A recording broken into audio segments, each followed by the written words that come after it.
Have you ever wondered how Russia became the power it is today? How a civilization that started with Slavic tribes transformed into one of the greatest empires in history? And what led to this transformation, all the way to the current scenario, where the country faces a devastating war and profound economic challenges? In today's video, we'll explore all of this and much more, connecting the key events of this incredible journey, from its foundation to the present day. Stay until the end to understand how Russia's past influences the direction of the modern world. Now that you know what's coming, this is Ages and Thrones, the channel where we tell the stories of civilizations, from their beginnings to the impact they have on the world today. If you like the idea, don't forget to support this project by subscribing, liking, and commenting on what you think of the video. Also, if you have suggestions for future episodes, feel free to leave them in the comments. Let's go on this journey through history together. Chapter 1. The Rise of the First Slavic Tribes.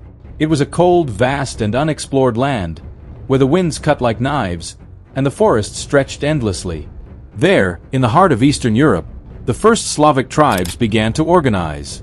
There were no grand castles or imposing cities, only small groups living in a simple yet strategic manner.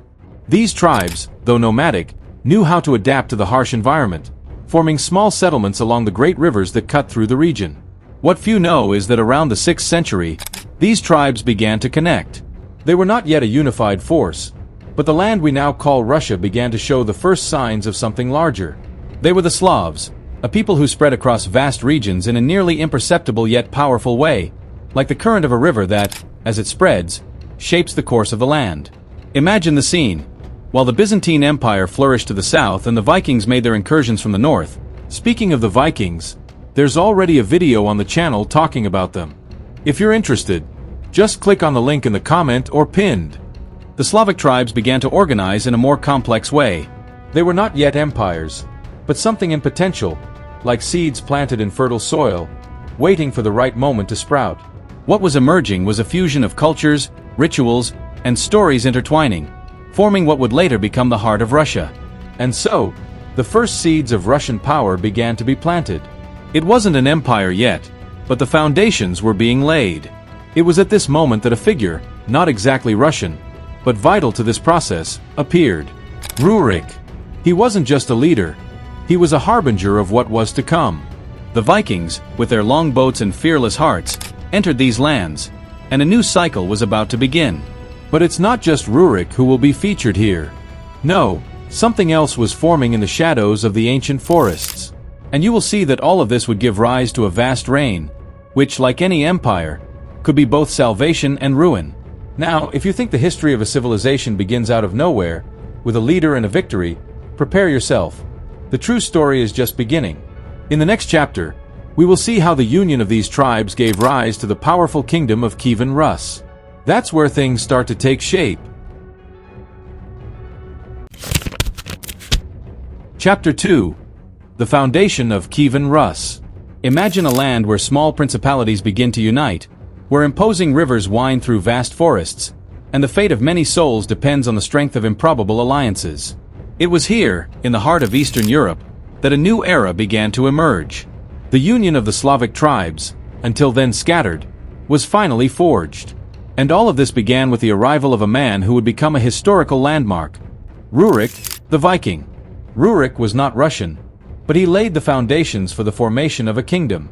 By conquering Novgorod, he did not know that he was, in fact, creating the foundations of what would later become the Grand Kievan Rus. The name may seem like just a city, but it would soon become the epicenter of a powerful confederation of principalities. Under Rurik's leadership and that of his successors, the small principality of Novgorod, in the north, began to expand southward. But the true leap to greatness occurred when his successor, Oleg of Novgorod, took Kiev. He not only conquered the city but also realized that it held an unbeatable strategic position, at the heart of trade routes between the north and south. From there, what had once been small, independent tribes and regions began to unify under the rule of Kiev. This seemingly simple movement turned into something more complex and powerful. Kievan Rus was not just a political union. It became a center of trade, culture, and power. Kiev flourished, becoming a prosperous city where merchants from all over the world gathered. The Russian Empire began to take shape, but with growth came new challenges. And it wasn't only the unification that transformed Kievan Rus. The alliance with the Byzantine Empire, through a strategic marriage, brought with it something even more transformative. Christianity arrived with force, not only as a religion but as a new way of governing, with its laws, its morals, and its practices. Kiev was not just uniting, it was converting, and this conversion would forever change the fate of the land. As Kievan Rus became a powerhouse, with its temples and markets, the winds of change began to blow. The great empire forming in Kiev would soon face new challenges that would define its rise and fall. But for now, Kiev continued to shine like a jewel in a land of vastness and uncertainty. However, like all great empires, power comes at a price. And that price would be paid sooner than many could imagine. Chapter 3: Christianity and Byzantine Influence. As Kievan Rus expanded and consolidated itself as a kingdom, the spirit of change blew stronger than ever. In the year 957, an event that seemed trivial but would actually shape the destinies of many generations occurred. Olga of Kiev, the regent of Kiev, traveled to Constantinople and, in a strategic move, converted to Eastern Orthodox Christianity.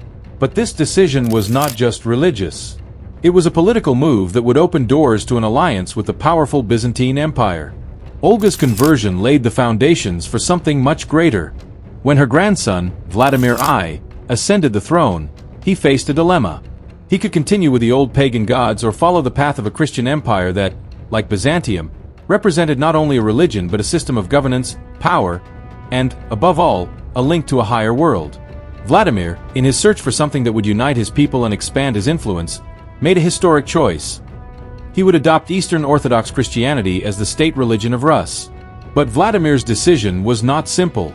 He knew it meant more than just a spiritual change for his people. Christianity would bring with it a series of changes in how the Rus viewed the world. Temples would be built, new rituals would be followed, but more importantly, the connection with the Byzantine Empire would open doors to new alliances and wealth. And so, Eastern Orthodox Christianity not only took root in Russian culture but also brought Byzantine influence to the land of the Slavs. Kiev was no longer just a strategically important trading city. It now became a beacon of culture, art, and education, following Byzantine models. Churches adorned with mosaics, cultural traditions, and even the Glagolitic script began to spread, all directly inspired by Byzantine grandeur. However, this alliance with the Byzantine Empire also had its darker side.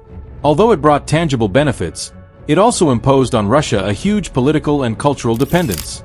But for now, Kiev was a powerhouse, rich and revered, and Christianity took root as the spiritual and political foundation of a new empire. But as the winds of history blew, the kingdom of Kievan Rus began to face storms that would test its true strength. And it wouldn't take long for these winds of change to reach Kiev with a force that even Byzantine grandeur could not halt. Chapter 4: The Rise of Moscow, from Grand Prince to Tsar. The grandeur of Kiev began to slowly unravel, like a house of cards collapsing due to forces that seemed beyond its control. The tribes that had once united under the banner of Kiev were now fragmenting. The peak of Kievan Rus seemed to drift further away, and internal disputes began to take the place of prosperity. It was in this climate of uncertainty and fragmentation that the small city of Moscow, until then of little importance, began its rise. In the 14th and 15th centuries, what appeared to be a simple village, on the banks of the great rivers that cut through the vast Russian plains, began to become the key to the future of an entire nation. How? Through the cunning of its leaders and a series of strategic alliances that culminated in the rise of a new type of leadership. The great Prince Ivan I, better known as Ivan Khalida, was the first to realize Moscow's potential.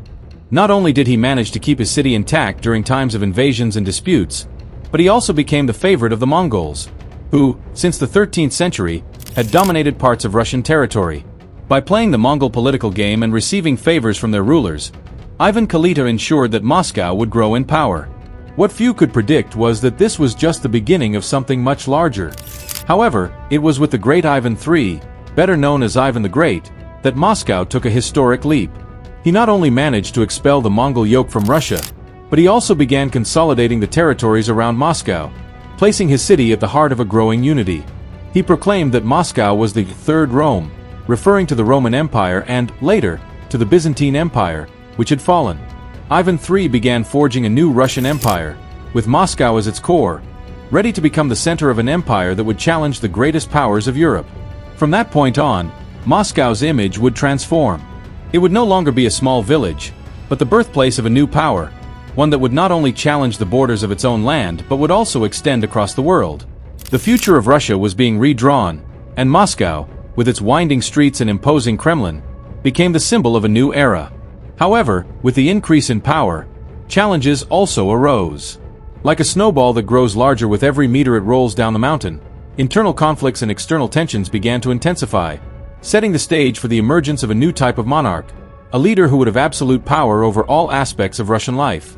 This new direction, with its uncontested strength, would come at a price.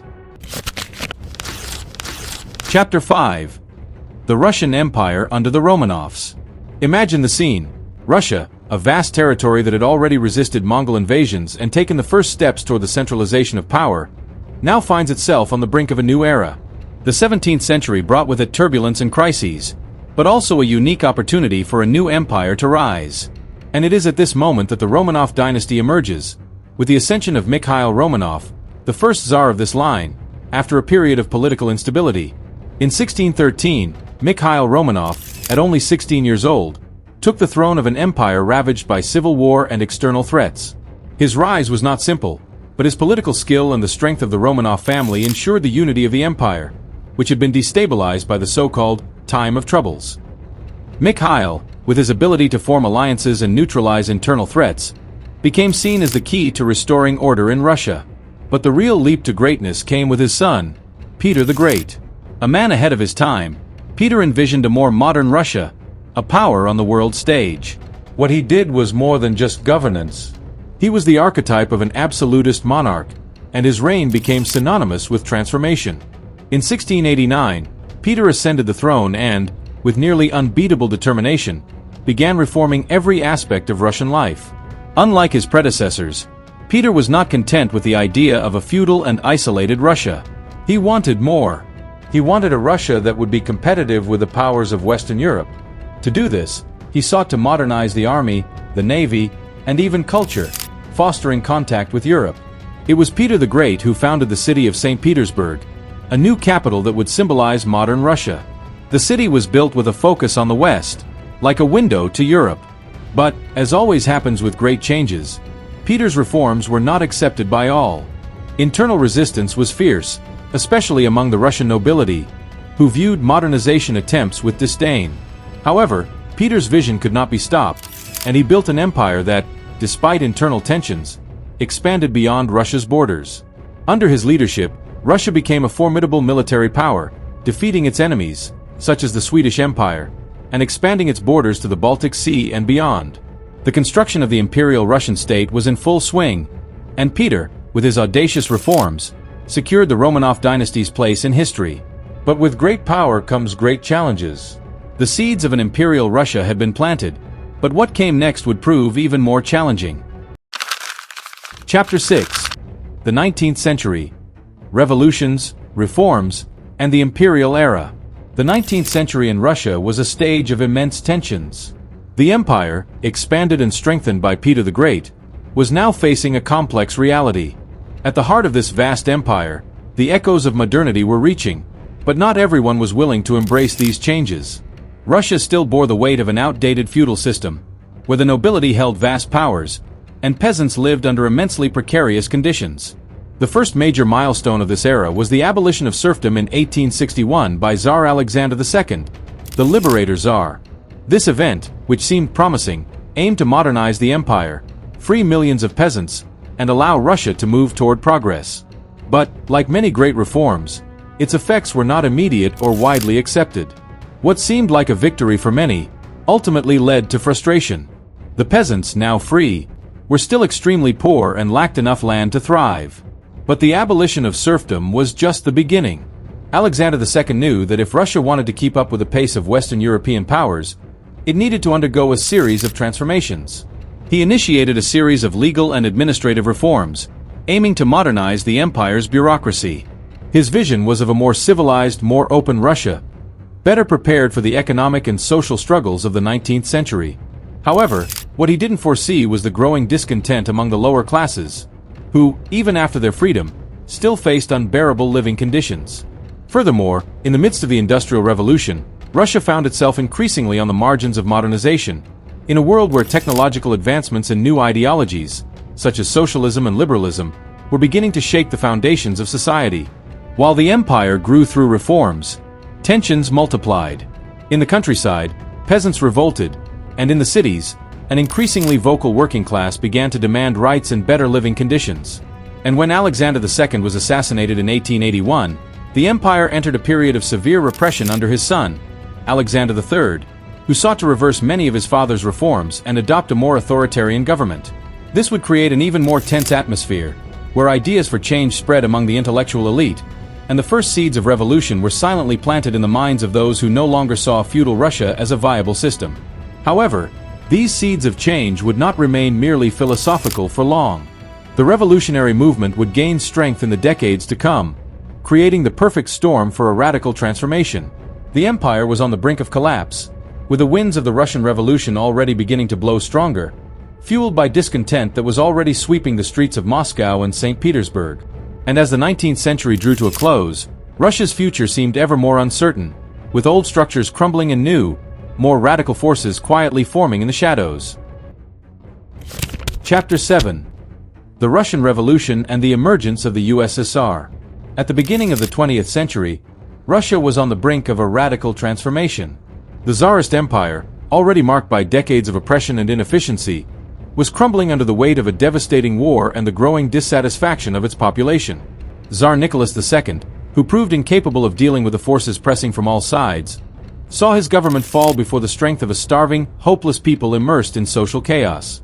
In 1917, World War I dragged Russia into an endless crisis, with losses on the front and famine spreading across the cities. It was the trigger for an impending revolution. In February of that year, a series of strikes and protests in St. Petersburg, the former imperial capital, quickly turned into a mass movement that overthrew Tsar Nicholas II and ended centuries of Romanov rule. The Tsar, unable to react, abdicated, and a provisional government was established. But the provisional government, fragile and without real popular support, was unable to resolve the more urgent issues facing the population: the war, the famine, and structural inequalities. The leadership of the new government, mostly made up of liberal figures, was seen as distant and disconnected from the people's needs. This created the perfect ground for the rise of a radical force that would forever change Russia's destiny. This force came in the form of the Bolsheviks, led by Vladimir Lenin. The Bolsheviks, with their revolutionary message and focus on the struggle for the working class, began to gain massive support among soldiers, workers, and peasants. In October of 1917, Lenin and his followers launched what became known as the October Revolution. In a swift and decisive action, the Bolsheviks took power in St. Petersburg, overthrowing the provisional government and establishing a communist regime that, under Lenin's leadership, promised to transform Russia forever. But the revolution was not simple. On the contrary, it led to a bloody civil war between the Reds, the Bolsheviks, and the Whites, a coalition of monarchists, liberals, and other opponents of the regime. During the following years, the country plunged into a period of chaos, with millions dead and society in total collapse. However, the Bolsheviks managed to prevail, and in 1922, the Union of Soviet Socialist Republics, USSR, was officially created, with Lenin as its supreme leader. The revolution and the formation of the USSR marked a total break from Russia's czarist and imperial past. The land was now in the hands of the people, or so the official propaganda claimed. Power was concentrated in the hands of the Communist Party, and the Marxist-Leninist ideology guided all the actions of the new state. However, the promises of equality and social justice soon collided with the brutal reality of a totalitarian government, where political repression, forced labor camps, and absolute power centralization became the norm. Russia, now transformed into a socialist state, was far from being the utopia promised by the revolutionaries. Meanwhile, the world watched closely as the events unfolded. What was at stake was not only Russia's future but the fate of an ideology that would spread to other countries in the decades to come. Chapter 8. The Soviet Zenith. World War II and the Space Race. When the Russian Revolution of 1917 ended the Tsarist Empire and established the USSR, many doubted its survival. Amid the chaos of civil war and the fight for its identity, the country emerged from the ashes, and the USSR began its rise as a global power. But it was World War II that truly solidified the Soviet Union's power. In 1941, Nazi Germany launched a brutal invasion of the Soviet Union. The siege was devastating, but the Soviets, with their strength and resistance, turned the war into a symbol of their determination.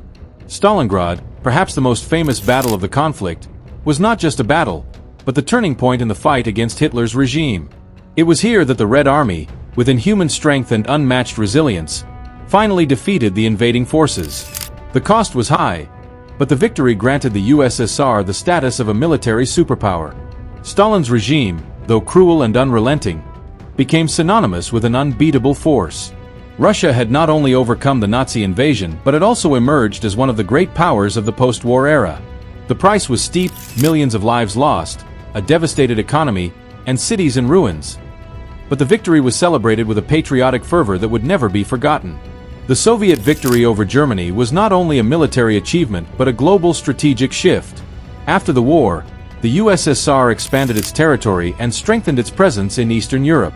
Berlin, the German capital, was divided, and what was once the space of a rival empire now became contested territory between the powers. The Soviet Union imposed its ideology and ruled with an iron fist over countries such as Poland, Czechoslovakia, and Hungary, establishing the Soviet bloc. But the victory in the war brought with it something even more fundamental: the Cold War. The USSR positioned itself as the antithesis of the United States and Western capitalism, establishing a global ideological confrontation. The war would no longer be fought on the battlefield, but in the minds and hearts of people around the world. The competition would not only be political or economic, it would extend to every aspect of human life, from cinema to science. And in science, the Soviets would make history in an unbeatable way. The space race was a decisive stage in this ideological war. In 1957, the USSR delivered the first major blow by launching Sputnik, the first artificial satellite of Earth. The world was stunned. The idea that the Soviet Union had placed an object in space was a shock to the United States and the rest of the Western world. This achievement was much more than a scientific victory. It was a demonstration of power, a declaration that the Soviet regime was dominating the new frontier. But the Soviets didn't stop there. In 1961, cosmonaut Yuri Gagarin became the first human to travel into space. His name was immortalized, and the USSR was seen as the vanguard of technological progress. The space race was not just a scientific competition, it was a battle for the future, and the Soviets were gaining ground. The United States was forced to catch up and respond. The global impact was immense, and the USSR positioned itself as a leader not only on Earth but in space. During the Cold War, the Soviet space program continued to expand, with achievements such as the first woman in space, Valentina Tereshkova, and the undertaking of ambitious space missions. The exploration of space became a showcase for the Soviet regime, a showcase of its achievements and the superiority of socialism. The USSR, with its science and technology, seemed to be ahead, in a global scenario where the space race symbolized the fight for ideological dominance. However, as with every peak, Soviet power was not immune to its own challenges. Behind the grandeur of the victory in the war and the space achievements, deep problems existed. A centralized and inefficient economy, political repression, and internal tensions that slowly began to erode the foundations of the USSR. Stalin's regime, followed by leaders like Khrushchev and Brezhnev, was marked by promises of prosperity and a bright future. But the Soviet system was, in fact, becoming increasingly inflexible and authoritarian. While the USSR showcased itself to the world as a global power, the weight of its own bureaucracy and the lack of internal freedom began to affect its stability. The USSR was at its zenith, but the impact of internal tensions was already showing on several fronts. Chapter 9: The Decline of the USSR and the Fall of the Berlin Wall. In the 1980s, the Soviet Empire was already showing clear signs that something was deeply wrong. The foundations of the USSR, which had been built with such strength and power in the early 20th century, were now crumbling. The Soviet economy, which had once seemed like a solid and infallible model, was on the brink of collapse. Excessive centralization, the lack of technological innovation, and the rigid state control of the economy made the USSR fall behind in the global race. Furthermore, the exhaustion of resources and the dependence on oil were not enough to sustain the growth of a system that was becoming increasingly ineffective. It was in this scenario that, in 1985, Mikhail Gorbachev took leadership of the USSR. Gorbachev, a younger and more dynamic man compared to his predecessors, realized that the only way to save the Soviet Union was to radically change its course. He introduced the reforms of perestroika, restructuring, and glasnost, openness, trying to modernize the economy and allow for more freedom of expression. Perestroika was an attempt to restructure the Soviet system, decentralizing the economy and introducing a mixed economy, where market elements would be incorporated into the socialist model. But the implementation of these reforms was disastrous. Instead of revitalizing the economy, perestroika only exposed the system's flaws, creating more inefficiencies. Factories were outdated, the production system was failing, and resources were poorly distributed. The scarcity of consumer goods became even more evident, and the country seemed to be sinking deeper. Glasnost, in turn, opened the doors to a new wave of political and cultural discussions, something unimaginable until then. For the first time, Soviet media was allowed to openly discuss government problems, exposing the corruption and errors of the regime. Books and films that had previously been banned began to be published and displayed, and criticism of the government spread. Although Gorbachev believed that these reforms would strengthen the regime, they actually caused the Soviet system to lose control. But Gorbachev's greatest impact was in foreign policy. He made significant concessions on the global stage. The INF Treaty, which eliminated intermediate-range missiles, was one of his first diplomatic victories. The USSR also withdrew from Afghanistan after a decade of bloody war, which had proven to be a disaster for the Soviets. However, his attempts to ease tensions with the West also weakened the USSR's control over the Eastern European countries. And it was in this crisis of both internal and external forces that the Berlin Wall fell in 1989. The fall of the Berlin Wall was not just a symbolic event. It marked the end of a division that had lasted nearly half a century.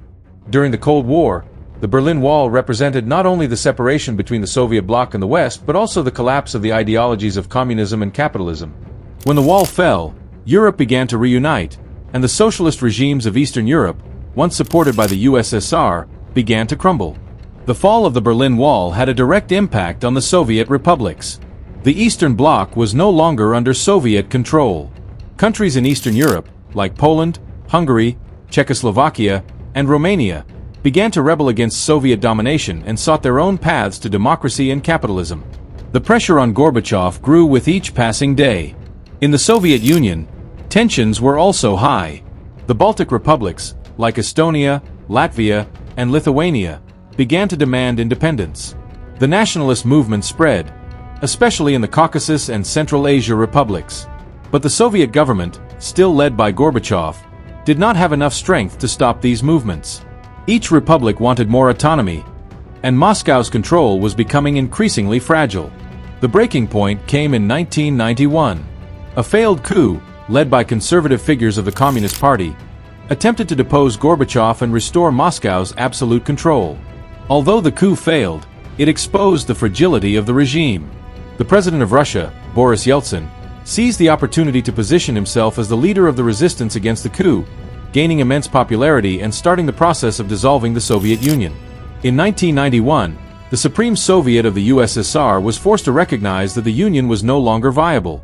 The Soviet Union collapsed, and what remained was an independent Russia, now preparing for a new era, one that would no longer be communist but would carry the legacies and scars of the Soviet Empire. Chapter 10. Post-Soviet Russia. From Transformation to Modern Power. In 1991, the world witnessed a historic event that would forever change the course of Russia's history and the world. The dissolution of the Soviet Union. The vast empire that had been one of the largest regimes on the planet for more than 70 years disappeared, leaving behind 15 independent republics and a Russia that now had to completely reinvent itself. What had once been a socialist superpower with a firm ideology and a state-controlled economy now found itself at a crossroads, with the urgent need to adapt to the global capitalist system. Post-Soviet Russia, under the leadership of Boris Yeltsin, went through a radical process of transformation. The transition from socialism to capitalism was turbulent and filled with challenges. The economy, which had once been centralized and controlled by the government, was rapidly privatized, leading to a series of economic reforms that resulted in both an explosion of new wealth for the oligarchs and great hardship for a large part of the population, who suffered from unemployment, inflation, and scarcity of essential goods. The 1990s were marked by political and social instability.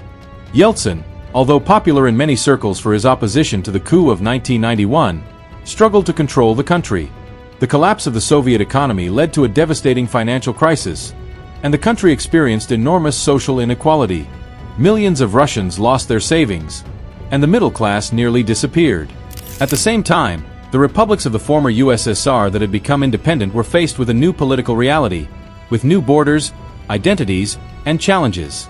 Many conflicts arose, such as the Chechen War, which would drag on for years, leading to significant loss of life and aggravating Russia's internal crisis.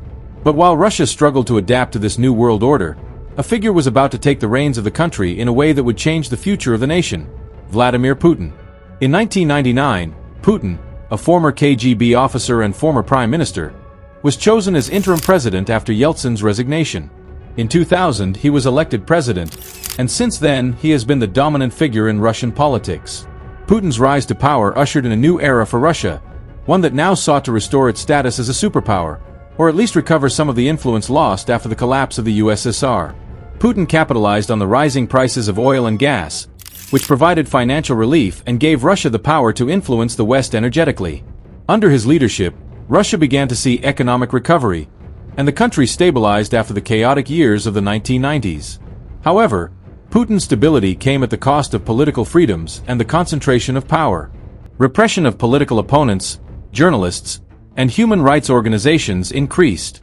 Putin's governance system became increasingly authoritarian, with central power growing stronger.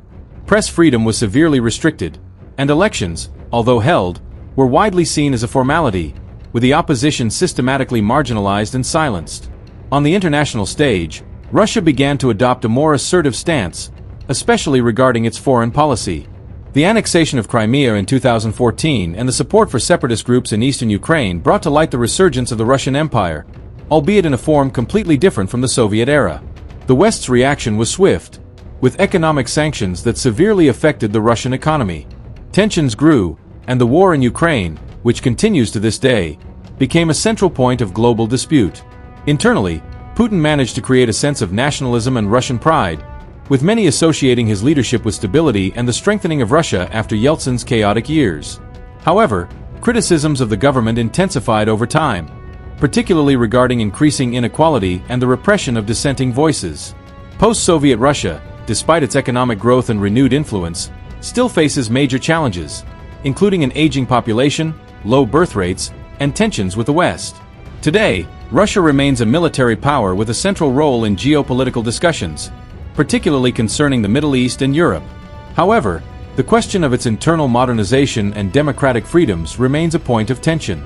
Russia continues to be marginalized by many international institutions, constantly challenging the world order established after the Cold War. Modern Russia, with its deep roots in Soviet history, is now at a crucial juncture.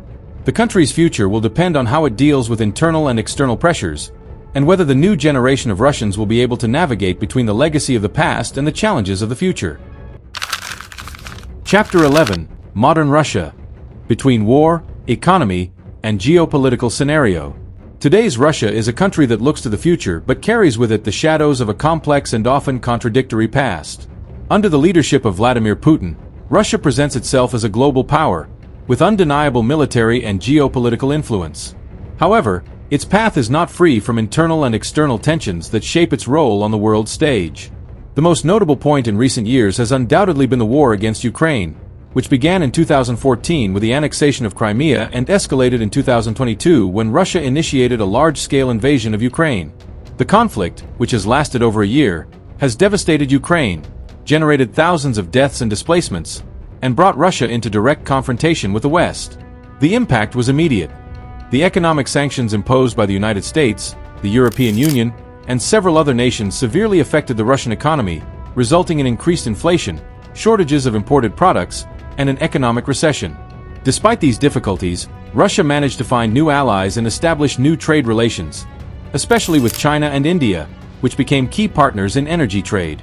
Russia, with its abundant reserves of gas and oil, maintained a strong position regarding its energy exports, especially to Asia.